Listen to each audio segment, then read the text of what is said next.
Hello दोस्तों, welcome to Isaac maths class. तो बच्चों, हम समाकलन के अपने आ चुके हैं नेक्स्ट वीडियो में। इस वीडियो में हम पढ़ेंगे प्रतिस्थापन विधि के टाइप सेकंड के बारे में। ठीक है ना बच्चों, हमने पिछले वीडियो पर भी टाइप सेकंड पढ़ा, उसमें हमने बहुत सारे क्वेश्चंस किए। जिन लोगों ने हमारे पुराने वीडियो नहीं देखे, एक बार जाकर के उन्हें देखें। आप यकीन मानिए, अगर पूरे समाकलन के आपने वीडियो देख लिए, आपका समाकलन का डर तो दूर ही हो जाएगा। ये मेरी गारंटी है। आप एक बार वीडियो तो देख के देखिए। ठीक है ना बच्चों, देखिए ध्यान से। मान लीजिए सेकेंड नंबर क्वेश्चन आपने कुछ ले लिया, क्वेश्चन टाइप सेकेंड का समाकलन लगाया, और इस टाइप सेकेंड में क्या होता है कि आप उसको टी मानते हैं, उस वाले फलन को टी मानते हैं जिसका अवकलन या तो गुणे में लिखा हो और या तो अंश के रूप में लिखा हो। आप उस वाले फलन को टी मानते हैं। तो यहाँ पर इस टाइप का मान लीजिए क्वेश्चन है। अब ये क्वेश्चन कैसे हल किया जाए, यहाँ पर ध्यान से देखेंगे। इस वाले फलन का अवकलन क्या लिखा है, इस पर लिखा हुआ है। ये टाइप सेकेंड का क्वेश्चन हुआ। तो आप देखिए ध्यान से कैसे किया जाए। माना, आप मानेंगे उस वाले फलन को जिसका अवकलन गुणे में लिखा होगा। तो आपने इसको ऐसे लिखा, x square plus x plus one बराबर आपने क्या मान लिया, टी। करिए इसका अवकलन, तो अवकलन करेंगे differentiation with respect to x. तो क्या आ जाएगा आपका, ये आ जाएगा 2x, और ये इसका क्या आ जाएगा 1 आ जाएगा, और ये क्या हो जाएगा इसका 0 हो जाएगा, और इसका क्या हो जाएगा dt बटे dx। ठीक है, तो आप क्या करेंगे, इसमें गुणा करवाइए 2x प्लस 1, और आपने लिखा dx बराबर क्या आ गया आपका dt आ गया। अब देखिए सवाल क्या बन गया आपका, ध्यान से देखिए। 2x प्लस 1 और dx का मान हो गया dt, और अंडर रूट के अंदर इसको आपने माना t, ये t हो गया, और इस पूरे का मान क्या हो गया dt हो गया। तो आपने dt रख दिया। तो इसका करिए समाकलन क्या आ जाएगा, इसका समाकलन क्या आ जाएगा, t की पावर 1/2 लिखा हुआ है, इसको t की पावर 1/2 भी लिखा जा सकता है। ठीक है ना, t की पावर 1/2 और t की पावर 1/2 का समाकलन क्या होता है आप जानते हैं, नहीं जानते लिख लीजिए। x की पावर n dx का जो समाकलन होता है x की पावर n+1 बटे n+1। तो इसका समाकलन क्या हो जाएगा बच्चों, इसका हो जाएगा t की पावर 1/2, 1/2 तो हो गई, पावर में एक जुड़ जाता है, और यहाँ भी क्या हो जाएगा पावर में एक जुड़ जाएगा, प्लस आपका c हो जाएगा। तो फाइनली आपका क्या आंसर आ जाएगा, t की पावर 3/2। तो t आपका कितना है x square plus x plus 1 का होल 3/2 अपॉन क्या 3/2, और प्लस आपका c। ये हो जाएगा आपका आंसर। आप 2 को ऊपर भी लिख सकते हैं। ठीक है ना बच्चों, समझ में आया कि नहीं यार। अब बढ़ते हैं अपने नेक्स्ट क्वेश्चन की, और हमारा नेक्स्ट क्वेश्चन क्या कहता है, देखिए समझिए ध्यान से।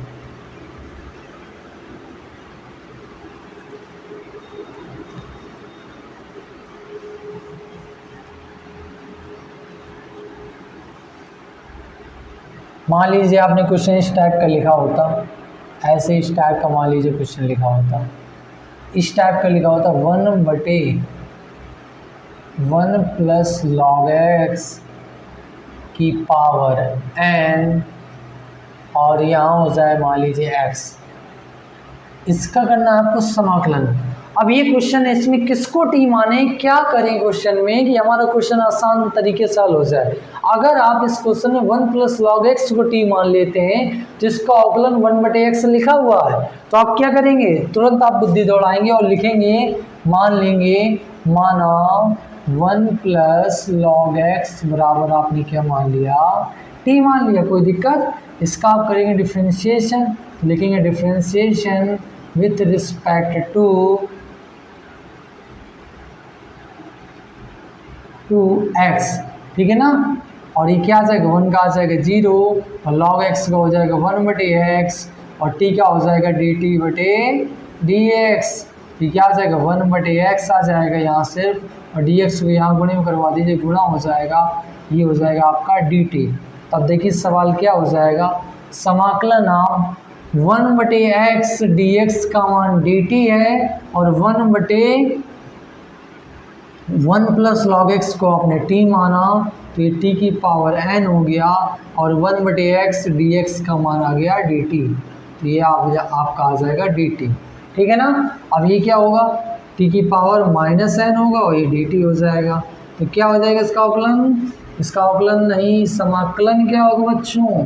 माइनस एन प्लस वन बटे माइनस एन प्लस वन और प्लस आपका आ जाएगा सी। ये आपका हो जाएगा आंसर। ठीक है ना बच्चों, समझ में आया? नहीं आंसर नहीं, अभी टी को भी तो रिप्लेस करेंगे। तो टी को आप रिप्लेस करिए।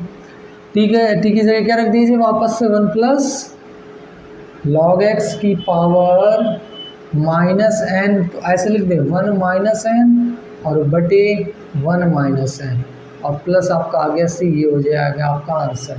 ठीक है ना बच्चों, समझ में आया कि नहीं आया? ठीक है ना। अब बढ़ते हैं अपने नेक्स्ट क्वेश्चन की और हमारे नेक्स्ट क्वेश्चन क्या कहता है देखिए ध्यान से। अब क्वेश्चन को थोड़ा सा और बदलाव करते हैं, क्वेश्चन और कुछ लेते हैं। मान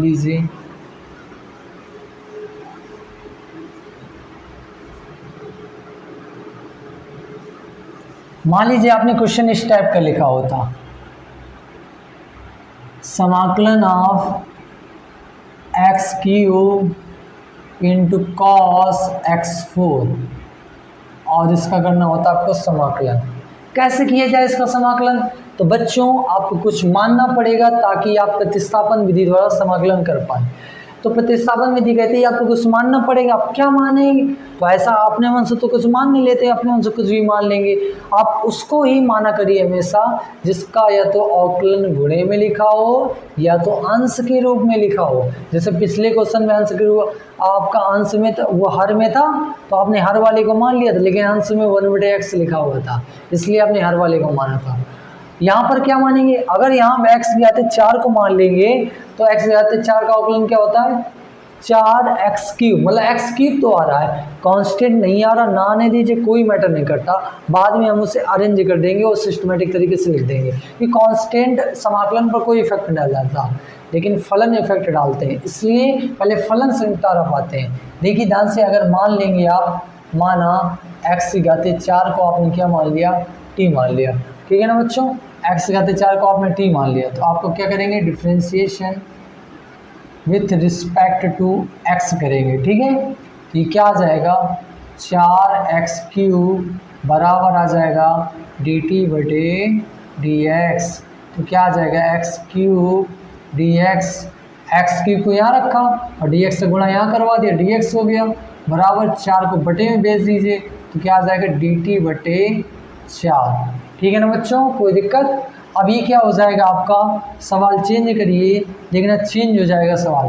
एक्स क्यूब डी एक्स का मान क्या आ गया बच्चों? डी टी बटे 4, और कॉस एक्स की घाते 4 को आपने क्या मान लिया था? टी। ये आ जाएगा कॉस टी इंटू, और ये आपका डी एक्स से लिखा है, डी एक्स आ गया डी टी बटे 4। ये आपका क्या हो जाएगा? 1/4 समाकलन of cos T into D T. तो क्या आ जाएगा आपका? 1/4, और कॉस टी का समाकलन क्या होता है? इसका होता है साइन टी, और प्लस आपका आ जाएगा सी। फाइनली क्या आंसर आ गया? 1/4 साइन ऑफ टी की जगह क्या रख देंगे?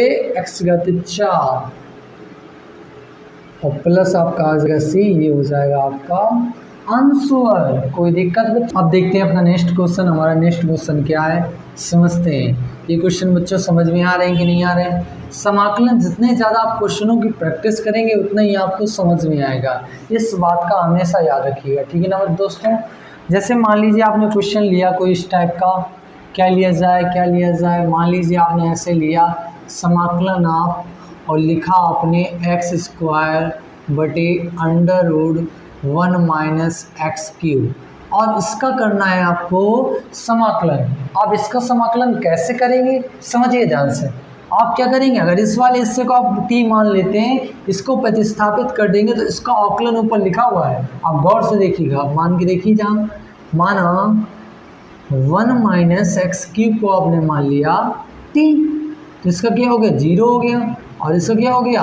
3x स्क्वायर डी एक्स, और इसका हो जाएगा डी टी बटे डी एक्स। ठीक है, और ये क्या हो जाएगा आपका? यहाँ डिफ्रेंशिएशन करना है, यहाँ इस बात का ध्यान रखिएगा। हम लिख नहीं रहे तो इसका मतलब ये नहीं कि वो आप करेंगे नहीं। ठीक है ना? तो ये क्या हो जाएगा? माइनस का 3x स्क्वायर, और ये आपका dx बराबर आ जाए dt आ जाएगा। ठीक है, तो ये क्या हो जाएगा एक्स स्क्वायर डी एक्स बराबर क्या आ जाएगा, ये आ जाएगा माइनस डी टी बटे 3। अब चूंकि एक्स स्क्वायर ये क्यों बचाया इस जगह, क्योंकि एक्स स्क्वायर डी एक्स लिखा था इसलिए एक्स स्क्वायर डी एक्स का मान निकाल लिया आपने। ठीक है, अब देखिए ध्यान से क्वेश्चन क्या हो जाएगा, समाकलन ऑफ, क्वेश्चन चेंज हो रहा है, एक्स स्क्वायर डी एक्स का मान आ गया माइनस डी टी बटे 3, तो माइनस का 1 और ये डी टी बटे 3 और यहाँ पर क्या अंडर रूट और यहाँ क्या आ जाएगा, ये टी आ जाएगा। तो ये फाइनली -1/3 बाहर आ गया और समाकलन ऑफ टी की पावर जब 1/2 नीचे होगा, जब ऊपर जाएगा तो माइनस का 1/2 हो जाएगा और ये हो जाएगा आपका डी टी। ठीक है ना, तो ये क्या आ जाएगा माइनस का 1/3 और इसका आप करेंगे समाकलन, इसका समाकलन क्या होगा, इसका समाकलन होगा टी की पावर में एक जुड़ता है वही सेम नीचे रहता है। ठीक है, और प्लस आपका सी हो जाएगा, टी हो जाएगा माइनस का 1/3 और ये हो जाएगा टी की पावर 1 में आपने आधा घटाया तो आपका आ गया आधा और यहाँ के आ जाएगा आधा और प्लस आपका आ गया सी, तो आधा ऊपर जाएगा तो मतलब 2 ऊपर जाएगा तो क्या हो जाएगा आपका -2/3 और टी की जगह वापस रख दीजिए, टी की जगह क्या है 1 - x³ है, उसकी पावर है 1/2 और प्लस आपका आ जाएगा सी, ये हो जाएगा आपका आंसर। कोई दिक्कत समझ में आए कि नहीं आए। अब बढ़ते अपने नेक्स्ट क्वेश्चन की ओर। हमारा नेक्स्ट क्वेश्चन क्या कहता है, कुछ तो कहेगा, देखिए ध्यान से। हाथ मारा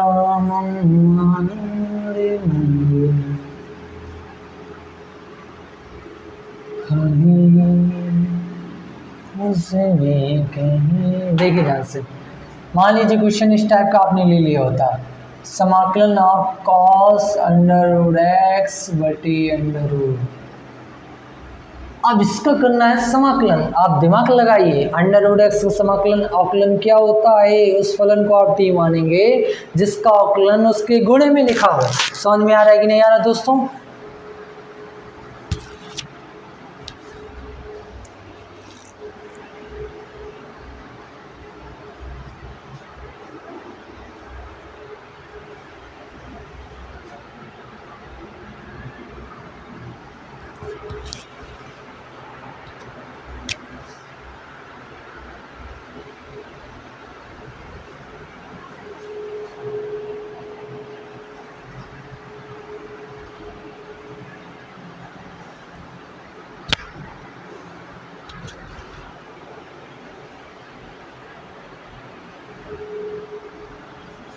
ये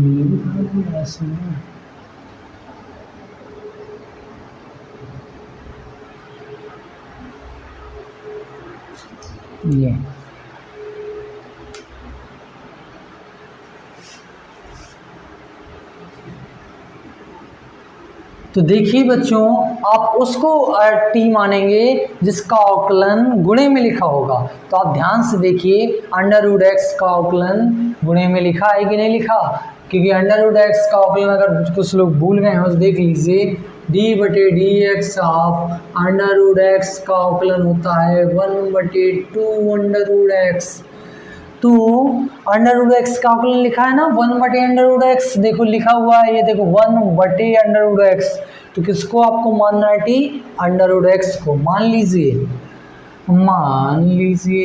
√x को आपने क्या मान लिया, टी मान लिया। ठीक है ना बच्चों, तो क्या आ जाएगा, आप डिफ्रेंशिएशन करेंगे, differentiation with respect to x करेंगे तो √x का क्या हो जाएगा 1/2 √x और इसका क्या हो जाएगा, इसका हो जाएगा dt/dx। तो ये क्या आ जाएगा 1/√x और ये आपका dx और ये 2 को आप इस तरफ भेज दिए 2dt हो जाएगा। ठीक है ना, अब क्वेश्चन क्या हो जाएगा, चेंज हो जाएगा। देखिए ध्यान से, आपने ऐसे लिखा समाकलन और cos और इस √x को क्या मान रहा है t, तो cos t हो जाएगा बटे क्यों लगेगा, देखते जाओ, अभी cos t हो गया और बटे 1/√x dx का मान क्या था 2dt था, इंटू 2dt हो जाएगा। तो क्या हो जाएगा 2 बाहर निकल आएगा और सिर्फ cos t dt का समाकलन होगा।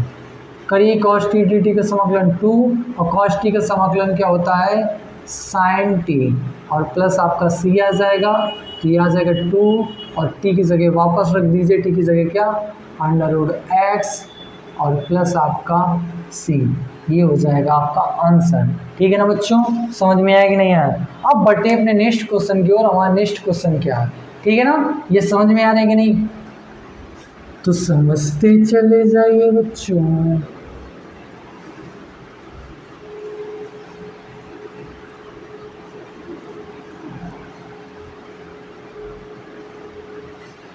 अब समझिए नेक्स्ट क्वेश्चन अपना।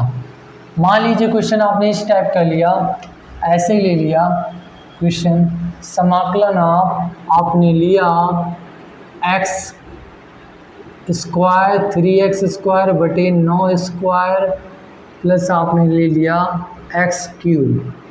देखते हैं कितने बच्चे कर पाते हैं इस क्वेश्चन को। आपने x³ लिया, अब कैसे किया जाए इस क्वेश्चन को?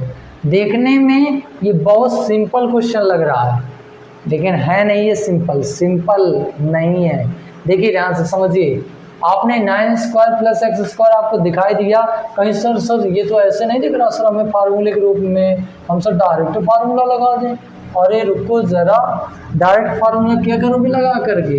ये डायरेक्ट फार्मूला क्वेश्चन ही नहीं है। आप क्या करेंगे, आपने अगर इसमें x³ को t मान लिया तब भी आपका हो जाएगा, आप पूरे को मान लीजिए, ये तो कांस्टेंट है।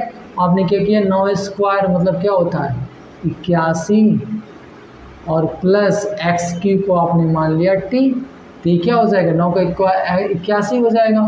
तो आप क्या करेंगे, कोई दिक्कत नहीं, differentiation with respect to x के थ्रू अवकलन करेंगे। करिए 81 का अवकलन क्या होता है 0 होता है, प्लस इसका क्या हो जाएगा, इसका हो जाएगा 3x² और ये क्या हो जाएगा इसका dt बटे dx। ये क्या आ जाएगा आपका 3x² dx बराबर आपका आ जाएगा dt। तो ये क्या आ जाएगा आपका फाइनली समाकलन 3x² dx का मान, यहाँ dx तो लिखा नहीं, 3x² dx बराबर क्या हो जाएगा dt।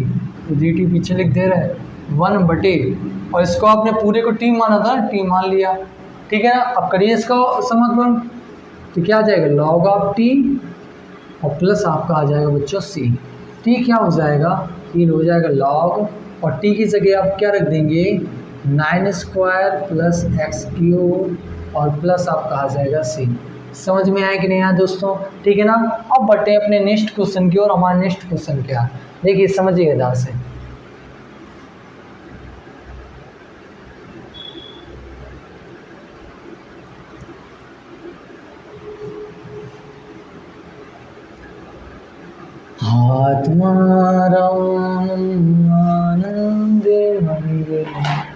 देखिए ध्यान से, मान लीजिए आपने समाकलन ऐसे किया, समाकलन आपने लिखा n(x⁻n - 1 cos x⁻n dx। इसका करना है आपको समाकलन। कैसे किया जाए इसका समाकलन, कैसे ऐसे आप इसको t मान लीजिए, तो देखो इसका अवकलन यहाँ पर लिखा हुआ है, तो आप t मानिए भी दिमाग से। समझ में आ रहा है कि नहीं? तो माना आपने x⁻n को मान लिया t, ठीक है ना। तो इसका क्या हो जाएगा, इसका हो जाएगा डिफ्रेंशिएशन। जब करेंगे differentiation with respect to x, तो क्या आ जाएगा n(x(n - 1) और ये बराबर हो जाएगा dt बटे dx। ठीक है, तो ये क्या हो जाएगा आपका n(x(n - 1) और ये हो जाएगा आपका dx बराबर क्या हो जाएगा dt। तो ये क्या हो जाएगा समाकलन n(x(n - 1) dx का मान कितना हो जाएगा dt। तो ये आ जाएगा cos x⁻n को अपनी t मानो तो t लिख दीजिए, और n(x(n - 1) dx बराबर आपने क्या माना dt, इसका जगह dt लिख दीजिए। अच्छा, इसका समाकलन क्या होता है sin t होता है और प्लस c होता है। तो क्या आ जाएगा आपका आंसर, ये आपका आंसर आ जाएगा साइन, और टी की जगह क्या रख देंगे, टी की जगह रख देंगे, कहाँ गया यहाँ, टी की जगह x⁻n रखेंगे। समझ में आ रहा है कि नहीं? x⁻n रख देंगे और प्लस आपका आ जाएगा c, ये हो जाएगा आपका आंसर। कोई दिक्कत समझ में आया कि नहीं? अब बढ़ते हैं अपने नेक्स्ट क्वेश्चन की ओर। तो बच्चों समझते जाइए, जितने ज़्यादा आप क्वेश्चन लगाएंगे, जितने हम क्वेश्चन में आगे बढ़ते जाएंगे, उतना ही आपको समझ में आता जाएगा। ठीक है ना बच्चों? देखिए ध्यान से, मान लीजिए क्वेश्चन इस टाइप का आपने लिया, समाकलन आप कुछ थोड़ा सा कठिन लेवल बनाते हैं, 1 + x⁻6 और यहाँ लिखते हैं आप, मान लीजिए आपने लिखा x², सिर्फ आपने क्या लिखा x², और यहाँ पर आप साइन को थोड़ा सा अगर इस टाइप का क्वेश्चन बना लेते, सिर्फ स्टार, तो कैसे होता? देखिए समझिए ध्यान से। अब आप क्या करेंगे, ऐसा क्या माने सर, ऐसा क्या माने जिसका अवकलन अंश में लिखा है या तो गुणे में लिखा है, अब किसको क्या माने, यही समझ में। अगर इस क्वेश्चन को आपने ऐसे लिख लिया होता, 1/x² 1 + x³ का होल स्क्वायर,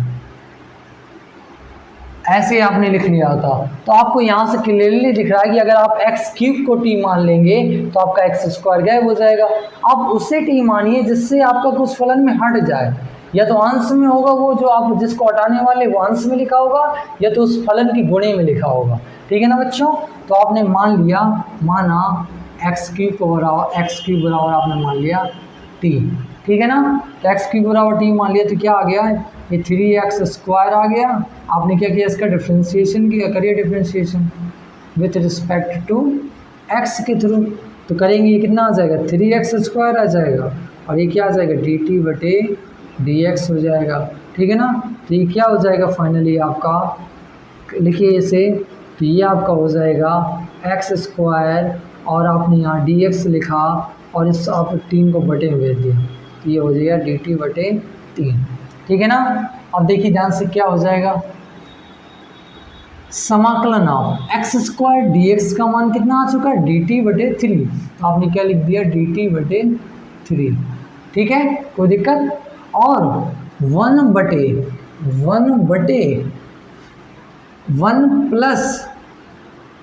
प्लस x³ को ही t माना तो इसका t लिख देंगे, t² हो जाएगा, और ये आपका आ जाएगा 1/3 समाकलन आप 1/1 + t का स्क्वायर, इसको 1 का स्क्वायर डाल सकते हैं और ये t²। तो ध्यान से देखिए किसका फार्मूला लिखा है, इसका फार्मूला लिखा हुआ है, ये लिखा हुआ है, इसका समाकलन क्या होगा, इसका समाकलन होगा 1/3 और ये होगा tan 1 t। ठीक है ना? और प्लस c, तो आपका फाइनली आंसर क्या आ जाएगा, 1/3 tan 1, और t की जगह आपने क्या माना था, x³ माना था, और प्लस आपका आ जाएगा c। समझ में आ रहा है कि नहीं आ रहा दोस्तों? ठीक है ना? अब बढ़ते अपने नेक्स्ट क्वेश्चन की, और हमारे नेक्स्ट क्वेश्चन क्या, अगर इसी क्वेश्चन में आप थोड़ा सा और बदलाव कर देते, क्या करते, देखिए ध्यान से, अगर आपने इसकी जगह ऐसे लिख दिया होता, यहाँ माइनस लगा दिया, यहाँ अंडर लगा दिया होता, अब क्वेश्चन पैटर्न चेंज हो गया होता। देखिए ध्यान से, अब इस क्वेश्चन को कैसे करेंगे,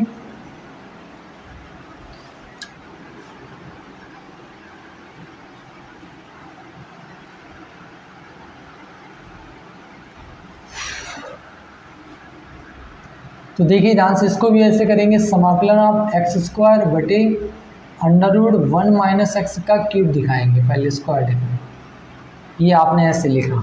ठीक है, उसके बाद में पिछले क्वेश्चन के तरीके x³ को आप मान लेंगे t, तो माना x³ बराबर क्या मान लिया आपने, t मान लिया। ठीक है, आपने t मान लिया।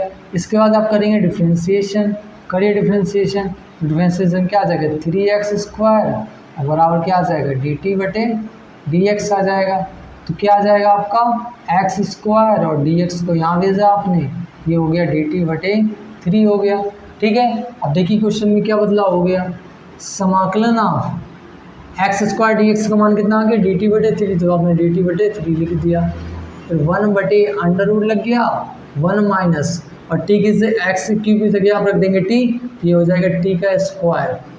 ठीक है ना? अब ये किसका क्वेश्चन हो गया, इसका समाकलन क्या होगा, अगर आपने इसमें 1/3 को आपने बाहर निकाल दिया इस टाइप का, और ऐसे लिखा रहा, ऐसे, ये आपका dx है प्लस आपका c।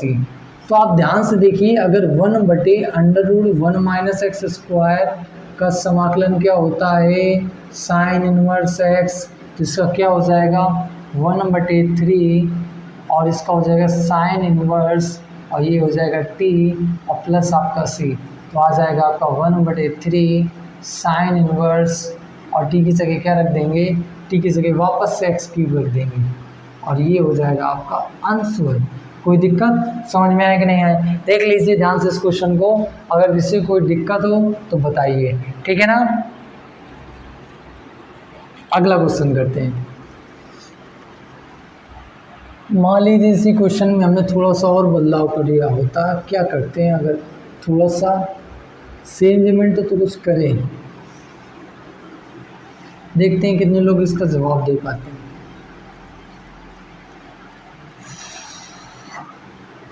देखिए मान लीजिए आपने क्वेश्चन इस टाइप कर लिया, समाकलन आप x लिखा बटे √1 + x² लिखा।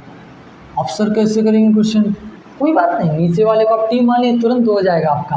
मान लीजिए माना 1 + x² को आपने मान लिया t, तो ये क्या हो जाएगा 0 और इसका क्या हो जाएगा 2x और ये क्या हो जाएगा dt/dx, तो ये क्या हो जाएगा 2x और dx बराबर आ जाएगा आपका dt, ठीक है ना बच्चों, कोई दिक्कत।